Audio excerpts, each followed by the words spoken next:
జై శ్రీరామ్ అందరికీ నమస్కారం వెల్కమ్ టు న్యూస్ అఖండ నేను మీ కస్తూరి శ్రీధర్ మిత్రులారా మీకు అందరికి కూడా ఒక ఆశ్చర్యకరమైనటువంటి వార్తనైతే తీసుకొచ్చిన మన భారతదేశంలో తయారైనటువంటి ఆయుధాలను ఇజ్రాయెల్ దేశం కొనుగోలు చేస్తుంది చూడండి ఎంత ఆశ్చర్యం నేను ఆశ్చర్యం అని ఎందుకంటున్నానంటే మనకు కనీసం బుల్లెట్లు కావాలన్నా కూడా ఒకప్పట్లో పక్క దేశాల మీద మనం ఆధారపడతా ఉన్నాం అలాంటిది ఇప్పుడు అగ్రదేశాలు మన దగ్గర ఆయుధాలను కొనుగోలు చేస్తున్నాయంటే మన గర్వకారణమే కదా ఈ న్యూస్ చూడండి ఒకసారి నిజం చెప్పాలి అంటే 2014 వరకు మనం రక్షణ రంగంలో సాధించేటువంటి పురోగతి చాలా తక్కువనే చెప్పుకోవాలి ఏదో అబ్దుల్ కలాం గారు అదేవిధంగా హోమీ బాబా లాంటి శాస్త్రవేత్తలు వారంతటా వాళ్ళుగా చొరవ తీసుకొని మన భారత రక్షణ వ్యవస్థను కాస్త ముందుకు నడిపించినారు తప్పించి మన రక్షణ రంగ అభివృద్ధి కోసం మునుపటి ప్రభుత్వాలు చేసిన కృషి అయితే శూన్యమనే చెప్పుకోవాలి ముఖ్యంగా 2004 నుంచి 2014 వరకు మన దేశాన్ని పరిపాలించినటువంటి కాంగ్రెస్ ప్రభుత్వం రక్షణ రంగం పటిష్టత కోసం ఏమీ కూడా చేయాలి ఎంతసేపటికి ఏదో ఒక అబద్ధ ప్రచారాలు లేకపోతే ఈ ఉచిత హామీ పథకాలు ఏదో ఒక పేరు చెప్పి అధికారంలోకి వచ్చినామా అధికారంలోకి వచ్చిన టాంచి ప్రభుత్వాన్ని అధికారాన్ని అడ్డు పెట్టుకొని ఇష్ట ప్రకారం దోచుకున్నామా ఇంతకు మించి మరొకటి అయితే ఇప్పుడు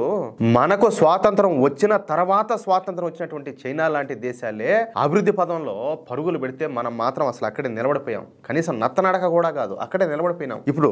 మొఘలాయులు మన దేశాన్ని ఎంత దోచుకున్నారో తర్వాత బ్రిటిషర్లు మన దేశాన్ని ఎంత లూటి చేశారో అంతకు మించి మన దేశాన్ని అసలు ఏం అస్థిపంజరాన్ని చేసేసింది ఈ కాంగ్రెస్ ప్రభుత్వం సరే చెప్పుకుంటే సిగ్గుపోతుంది కానీ ఆ సమయంలో మన సైనికుల వద్ద ఉన్నటువంటి ఆయుధాల కంటే టెర్రరిస్టుల వద్ద అత్యాధునికమైనటువంటి ఆయుధాలు ఉన్నాయి అనమాట నేనేదో కామెడీ చెప్తున్నాను అనుకోకండి నేను చెప్పేది వాస్తవం మన సైనికుల వద్ద ఎప్పుడో తయారు చేసినటువంటి ఇన్సాస్ రైఫిల్స్ AK-47 రైఫిల్స్ మాత్రమే ఉండేటి అందుకే మోడీ గారు ఇప్పుడు అత్యాధునికమైనటువంటి AK-201 రైఫిల్స్ ను మన దేశంలోనే తయారు చేస్తున్నారు మొత్తంగా 6.5 లక్షల AK-201 రైఫిల్స్ ను తయారు చేస్తారనమాట ఇక మన రక్షణ రంగ ఎగుమతుల విషయానికి వస్తే అవి అతి దారుణంగా ఉంటా ఉన్నాయి 2014లో మన దేశం చేసినటువంటి రక్షణ రంగ ఎగుమతుల విలువ 620 కోట్ల రూపాయలు మాత్రమే అందుకే నరేంద్ర మోడీ గారు తాను ప్రధానిగా ప్రమాణ స్వీకారం చేసిన కొద్ది రోజులకే మేక్ ఇన్ ఇండియాను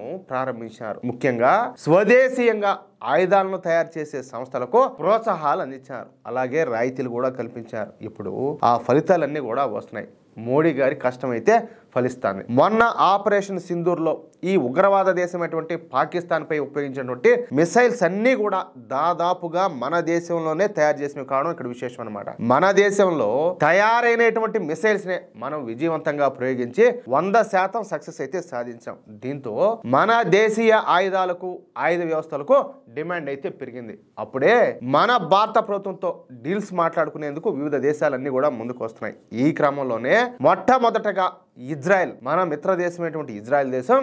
మన దేశ ఆయుధ వ్యవస్థలను కొనుగోలు చేయడానికి ముందుకు వచ్చింది మన భారత్ తయారు చేసేటటువంటి యూనివర్సల్ రాకెట్ లాంచర్స్ ను కొనుగోలు చేసేందుకు ఇజ్రాయెల్ సంసిద్ధత అయితే వ్యక్తం చేసింది ఇక ఈ యూనివర్సల్ రాకెట్ లాంచర్స్ ను మన దేశంలోని NIBE లిమిటెడ్ సంస్థ తయారు చేస్తుంది ఈ NIBE లిమిటెడ్ సంస్థ అధునాతనమైనటువంటి రక్షణ వ్యవస్థల తయారీ అదే విధంగా అభివృద్ధి చేస్తూ ఉంటది ఇప్పుడు ఇజ్రాయెల్ కు చెందినటువంటి రక్షణ రంగ సంస్థలు మన NIBE లిమిటెడ్ సంస్థ నుంచి $17.52 మిలియన్ విలువైనటువంటి యూనివర్సల్ రాకెట్ లాంచర్లను అయితే కొనుగోలు చేస్తున్నారు ఈ కొనుగోలుకు సంబంధించిన ఒప్పందం ఇప్పటికే పూర్తి అయిపోయినట్టు తెలుస్తుంది ఇక్కడ మరో విషయం ఏంటంటే ఈ యూనివర్సల్ రాకెట్ లాంచర్లను ఈ NIBE లిమిటెడ్ సంస్థ పూర్తి స్వదేశీ టెక్నాలజీతో స్వదేశంగా తయారు చేస్తుంది అంటే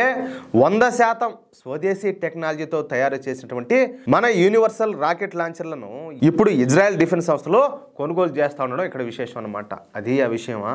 చూడండి మోడీ వచ్చాక ఏం చేశాడు మోడీ అసలు ఏం చేశాడు అని చెప్పి చాలా మంది మాట్లాడుతూ ఉంటారు కదా వాళ్ళకు కనీసం ఏ మాత్రం ఇంకిత జ్ఞానం ఉన్నా వాళ్ళకు మెదడు అనేది పనిచేస్తూ ఉంటే మన వార్తలు అంటే ఆయన ఏం చేస్తున్నాడు అనేది అర్థమవుతుంది అవునా కాదా నరేంద్ర మోడీ గారు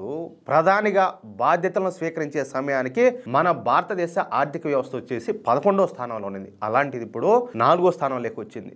అది కూడా కేవలం 11 సంవత్సరాల్లో అదే గనక మనకు మొదటి నుంచి నరేంద్ర మోడీ గారు లాంటి నాయకుడు మనకు ప్రధానిగా ఉండింటే మన దేశానికి స్వాతంత్రం వచ్చి ఎన్ని సంవత్సరాలు అవుతుంది ఏంది ఈ పాటికి మన దేశం ప్రపంచంలో నెంబర్ 1 స్థానంలో ఉన్నాడు ఏది మోడీ గారు లాంటి నాయకుడు నింటే మళ్ళీ ఈ మూర్ఖులంతా మాట్లాడతారు మోడీ దేశాన్ని నాశనం చేస్తాడని చెప్పి మాట్లాడతారు కడుపుక అన్నం తింటే ఇట్లా మాట్లాడరావు అశుద్ధం తింటేనే ఇట్లా మాటలు వచ్చేది అవునా కదా మిత్రులారా ఈ న్యూస్ కనుక మీకు నచ్చినట్లయితే నా మాటలతో మీరు ఏకీభవిస్తే ఖచ్చితంగా ఈ న్యూస్ నలుగురికి షేర్ చేయండి. అదేవిధంగా ప్రతి ఒక్కరు కూడా మీ యొక్క అమూల్యమైన అభిప్రాయాలను ఖచ్చితంగా స్పష్టంగా కామెంట్ రూపంలో తెలియజేయండి. ఇంకో విషయం ఏంటంటే, ఇంతవరకు మీరు గనక మన ఛానల్ను సబ్స్క్రైబ్ చేసుకున్నట్లయితే ప్రతి ఒక్కరు కూడా మన ఛానల్ సబ్స్క్రైబ్ చేసుకోండి, సపోర్ట్ చేయండి ప్లీజ్. జై శ్రీరామ్, జై హింద్.